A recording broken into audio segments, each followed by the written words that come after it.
안녕하세요. 결혼한 지 1년 된 30대 새댁이에요. 남들은 신혼이라며 한참 좋을 때라고 좋겠다 하는데 사실 저희 부부 거의 한 달에 한두 번은 꼭 싸우고 있었어요. 최근에는 거의 매일같이 싸웠고요. 하지만 결혼한 지 얼마 되지도 않은 상황에서 친정부모님 걱정시키는 게 싫어서 한 번을 속 시원히 말을 못했어요. 남편과는 지인의 소개로 만났습니다. 말 그대로 지인으로 솔직히 가까운 사이도 아니었는데 어느 날 갑자기 소개팅을 해준다고 해서 좀 의아했던 기억이 나요.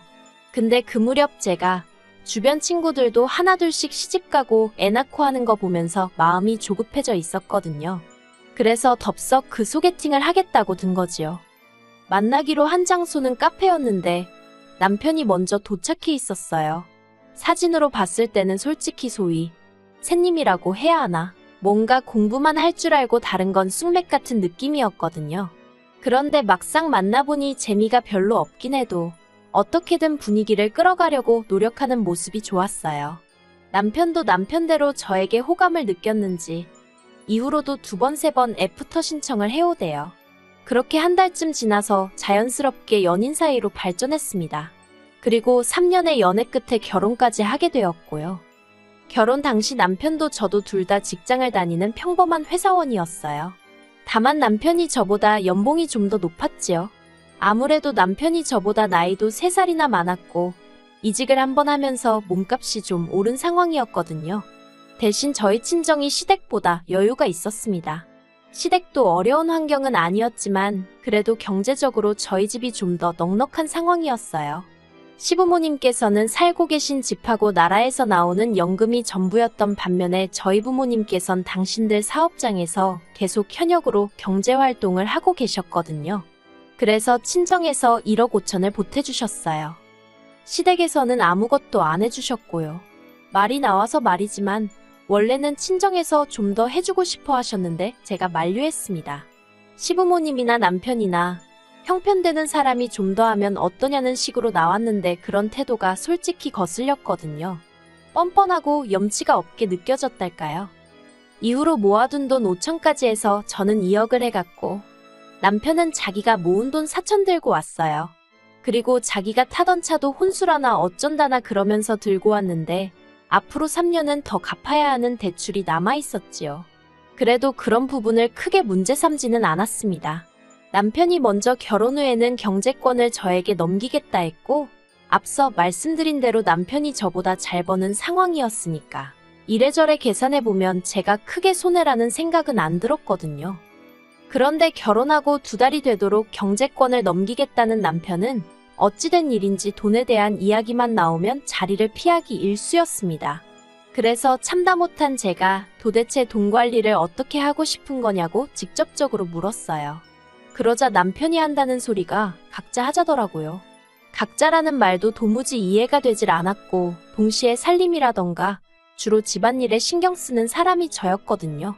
그렇다 보니 까닥하면 제가 제 돈으로 장봐서 밥 해먹이고 그러게 생겼더라고요. 그건 말도 안 되잖아요. 그래서 그건 불공평한 것 같다고 하나하나 따져 물었습니다. 그리고 사실 다른 무엇보다도 남편의 말이 결혼 전과 달라졌다는 사실 자체에 기분이 무척 나빴지요. 아무튼 그래도 다행이라고 해야 할지 그때는 남편도 제 말을 듣고는 미안하다면서 저에게 자기 신용카드를 주고는 그걸로 장보고 집안에 필요한 데 있으면 쓰라 하대요. 그런데 아무리 남편이 카드 주인이라지만 정말 마트에서 몇천 원만 긁어도 바로 전화가 오더라고요.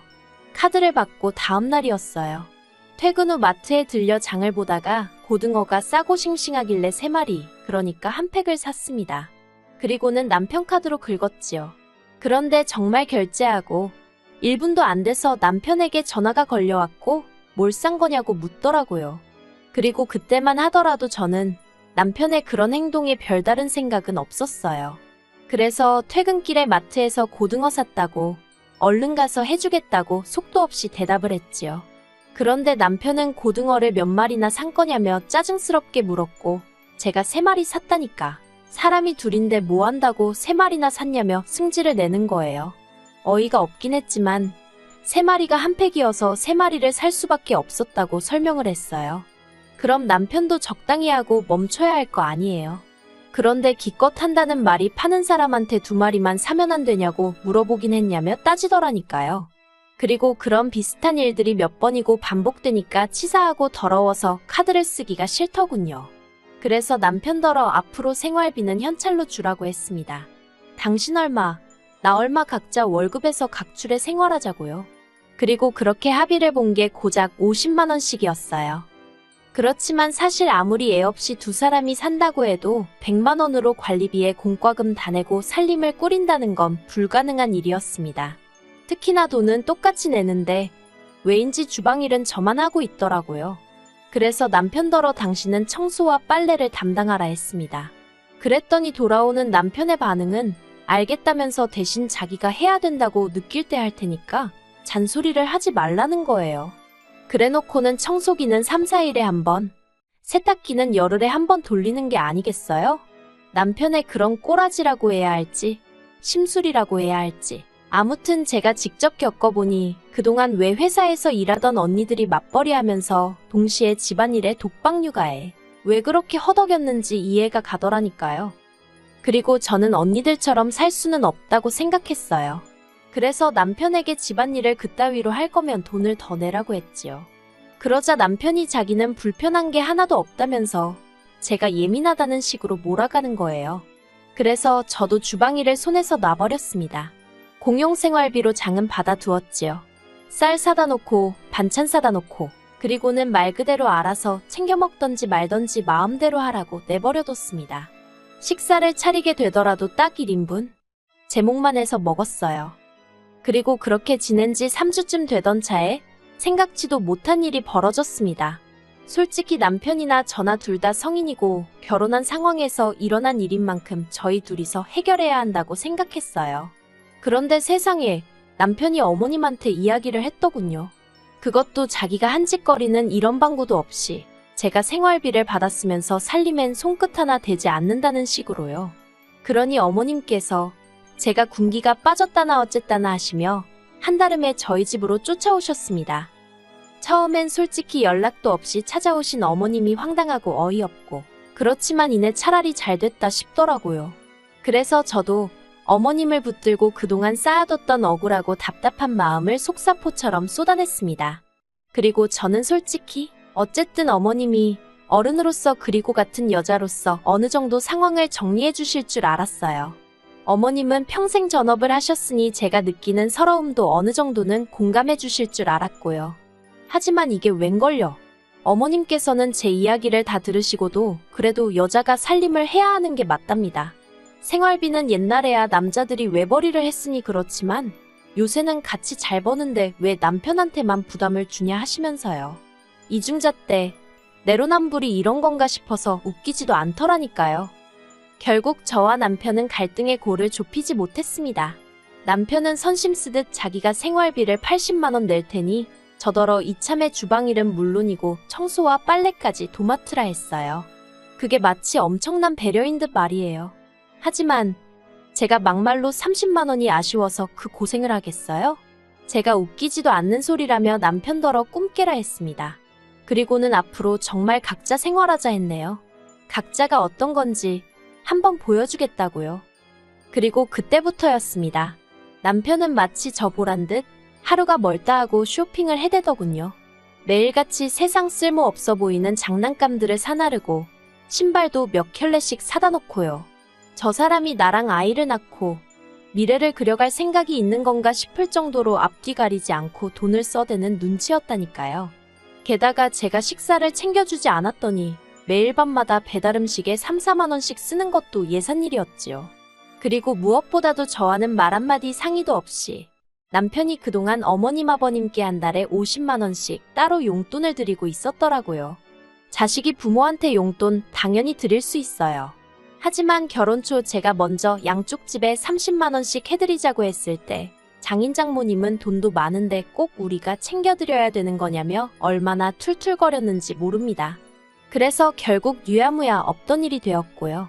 그런데 정작 남편은 저 몰래 어머님 아버님께 그렇게 큰돈을 드리고 있었다니 정말 그나마 있던 정도 뚝뚝 떨어지고 한마디로 배신감이 들었어요. 그리고 그런 남편으로 인해 결혼을 내가 왜 했을까 하는 회의감을 느끼던 무렵이었습니다. 어머님이 소화가 잘 안 된다며 병원에 가셨는데 그곳에서 충격적인 이야기를 듣고 오셨더군요. 어머님 간이 다 망가졌다고요. 그리고 그렇게 어머님의 간이 망가지게 된 데에는 남편이 저 몰래 사들인 영양제가 한몫했지요. 어머님 말씀으로는 저희 남편이 영양제를 사다 주면서 하루도 빠지지 말고 먹으라고 했대요. 그런데 초기에 몇 번 먹으니까 영 속이 좋지 않더랍니다. 그래서 남편더러 환불을 받아오라 하니 쪽팔리게 무슨 환불이냐며 그리고 믿고 먹어야 효과가 있는 거라고 어머님더러 그냥 드시라고 했다대요. 어머님은 잘난 당신 아들이 그러라 하니 속에서 안 받는데도 그냥 꾹 참고 드셨답니다. 그리고 결국 그 영양제가 어머님 간을 다 망가뜨린 거였고요. 병원에서는 당장 간이식을 해야 한다 했고 그때부터 시댁의 병원비가 하염없이 들어가게 됐던 모양이에요. 참고로 알고 보니 저희 어머님 아버님 그 연세에 도움이 될 만한 보험 하나 없으셨지요. 그리고 그제서야 남편이 저를 찾았습니다. 하루는 퇴근하고 집에 왔는데 제가 손대지 않으면 돼지우리 같던 집이 정말 개미파리가 미끄러질 만큼 반짝반짝 닦여있는 게 아니겠어요? 거기다가 남편이 김치찌개까지 끓여놓고 생각지도 못한 상황에 오죽하면 제가 소름이 다 끼쳤을까요? 남편이 실실 웃으면서 얘기 좀 하자길래 그럼 그렇지 무슨 꿍꿍이가 있구나 싶대요. 하지만 그런 티는 내지 않고 뭐냐고 물었습니다. 그러자 분위기를 잡으면서 제 손을 꼭 쥐고는 어머님 이야기를 꺼내는 거예요. 그럼 그렇지 보나마나 돈 이야기겠네 싶어서 아무런 말도 하지 않고 남편이 뭐라고 짓거리는지 듣기만 했어요. 남편이 말하기를 병원에서 어머님 병원비가 한 달에 못해도 400은 나올 것 같다고 하더래요. 나중에 간병인을 쓰면 돈은 더 늘어나고요. 그리고는 제 눈치를 쓱 보더니 돈도 그렇고 이참에 합가를 하면 어떻겠냐입니다. 저희 집에는 남는 방이 하나 있었는데 거기서 어머님 아버님을 모시면 아버님하고 저희까지 세 사람이니까 간병인은 안 써도 될 것 같다나요. 어이가 없어서 제가 싫다고 했어요. 갑자기 무슨 합가냐고 말도 안 되는 소리라고요. 그러자 남편이 자기도 이 집 살 때 4천만 원 보태지 않았냐면서 자기도 권리가 있답니다. 그래서 나는 2억을 들고 왔는데 4천 가지고 권리 어쩌고 하는 거 창피하지도 않냐고 무안을 줘버렸네요. 원래 돈 갖고 생색 내는 거 아니라고 친정 부모님께 귀에 딱지가 않도록 들어왔던지라 남편이 생활비 가지고 사람한테 창피를 주고 불쾌하게 만들 때도 내가 결혼할 때 얼마를 해왔네 그런 소리는 안 했었거든요. 그런데 남편이 너무 뻔뻔하니까 이런 사람한테는 직접적으로 알려주는 수밖에 없다 싶대요. 그래서 그냥 내질러버린 거지요. 그러자 남편이 한다는 소리가 부부 사이에 그런 걸 어떻게 다 따지면서 사냐는 거예요. 가정이란 울타리가 생겼으니 남편에게는 장인 장모가 제2의 부모이고 저에게는 어머님 아버님이 제2의 부모랍니다. 그러면서 부모가 아픈데 모른 척하는 자식이 어디 있냐고요. 그런데 제가 별다른 반응을 안 보였어요. 사실 처음엔 화도 내고 그랬지만 뒤로 갈수록 아예 별 반응을 보이지 않았지요. 그러니 자기도 별 수가 없다 싶었는지 그러면 차라리 어머님 병원비를 보태달랍니다. 자기 혼자 감당하기엔 금액이 너무 크다면서 제 월급에서 100만 원씩만 보내달래요. 정말이지 합가 얘기보다 더 어이가 없더라니까요. 제가 남편더러 내가 왜 그래야 되냐고 물었어요. 그러자 남편이 기껏 하는 말이 우린 부부잖아 그러대요. 우리가 부부 맞냐고 받아쳤습니다. 와이프가 쓰는 돈이라면 10원짜리 하나에도 부들부들 떨던 사람 아니냐고. 그런데 이제 와서 부부 어쩌고 운운하는 거 창피하지도 않냐고요. 부부라는 게 원래 서로 힘든 시절도 같이 이겨내고 좋은 추억도 만들고 하면서 그 힘으로 같이 살아가야 하는데 당신과 내가 그런 기억이 있냐? 나는 당신 때문에 속상하고 힘들고 서운했던 기억밖에 없다. 정말 그간 가슴에 맺혀있던 말들을 아주 따발총처럼 쏘아댔어요.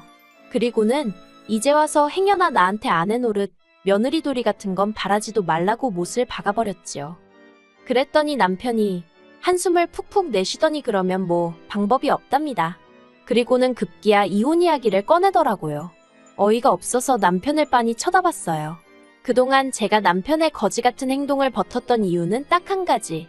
친정 부모님께 결혼한 지 1년도 안 돼서 이혼하는 그런 모습은 보여드리고 싶지 않아서였거든요. 남편이란 작자도 그 사실을 잘 알고 있었지요. 그러니 이혼이란 카드를 꺼내서 저를 압박하려 했던 거예요. 내가 결혼한 사람이 저렇게 비열한 사람이었나 하는 생각에 자괴감도 들었고 정말 화가 나대요. 그래서 마지막이란 심정으로 진심이냐 물었습니다. 그랬더니 진심이라면서 이혼하고 이 집도 팔아서 자기가 가져왔던 4천만 원 돌려달래요.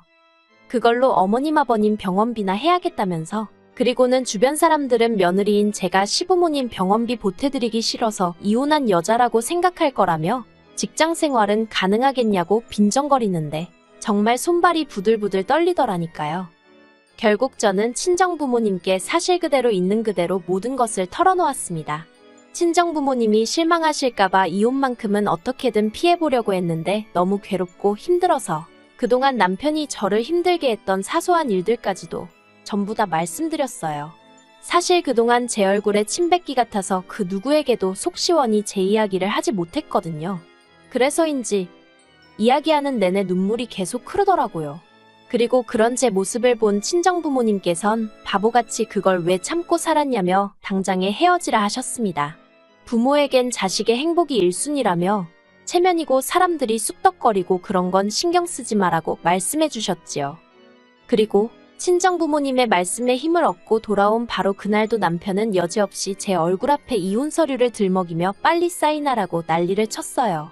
저는 그런 남편에게서 서류를 낚아채선 알겠다고 하며 사인을 했고요. 그러자 남편의 표정이 가관이었습니다. 한마디로 아차 이게 아닌데 하는 표정이었거든요. 이후로 자기 딴에는 아무렇지 않은 척이라도 하려던 건지 저더러 확실하냐 후회 없냐 낙장불입이다 어쩌다 해대는데 너무 짜증나서 왜 이렇게 말이 많냐고 하기로 했으면 하는 거라고 내일 당장 접수하라고 소리를 지르곤 저 먼저 방으로 들어가 버렸네요.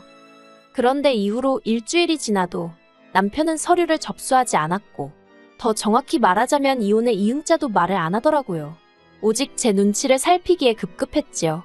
결국 안 되겠다 싶어서 제가 먼저 집을 부동산에 내놓고 남편에게 알렸습니다. 이때 정말이지 집이 제 명이라서 얼마나 다행이다 싶던지요. 여담이지만 결혼식을 앞두고 부부라는 이유로 공동명의를 집요하게 요구하던 남편이었습니다. 듣다 못한 제가 양심 좀 챙기라고 한마디 했었고요. 아무튼 그렇게 집까지 내놨고 남편에게는 빨리 이혼 수속을 밟자고 했어요. 그리고 그제서야 남편이 생각이 바뀌었답니다. 이혼을 안 하겠다는 거예요. 이후로 남편과 말을 섞으면 섞을수록 어린애하고 싸우는 기분이었다고 해야 할까요? 결국 안 되겠다 싶어서 저는 변호사를 쓰게 되었습니다. 그리고 지금 남편과는 이혼 소송을 진행 중이에요.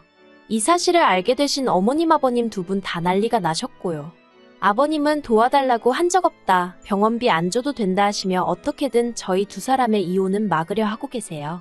하지만 어머님은 저더러 세상에 시엠이 아픈데 이혼하자고 드는 며느리가 어딨냐면서 제가 당신 아들 인생 망쳐놨다고 나오지도 않는 눈물 쥐어짜내시며 제 탓을 하기에 바쁘시지요. 그리고 그런 어머님의 모습을 보고 있으니 정말 이혼해야겠다는 생각밖에 안 든답니다. 정말이지 할 수만 있다면 최선을 다해서 남편의 인생을 망쳐놔야겠다는 오기가 드는 지경이에요. 결혼 생활이 짧았던 만큼 위자료나 뭐 그런 건 기대도 없어요. 고약스러운 남편의 성격 덕분에 1년도 더 걸릴지도 모르겠고요. 하지만 지금은 어떻게든 남편과 완벽하게 남남이 되고 싶다는 마음뿐입니다. 저런 남편이랑 참고 살아봤자 지금이야 제가 제 힘으로 돈이나 벌지 애라도 낳고 직장이라도 관둬봐요. 돈 가지고 사람을 얼마나 들들 볶고 생색은 또 얼마나 내겠어요? 그런 푸대접을 받을 게 뻔한데 절대 같이 못 삽니다. 어머님께는 죄송한 마음이 아예 없는 것 아니에요. 가뜩이나 몸도 안 좋으신데 이런 일로 스트레스를 받게 되셨으니 하지만 어머님이 당신 아들 개차반으로 키워놓은 탓이니 너무 제 탓만 하진 않으시길 바랄 뿐입니다. 뿌린 대로 거두는 법이니까요.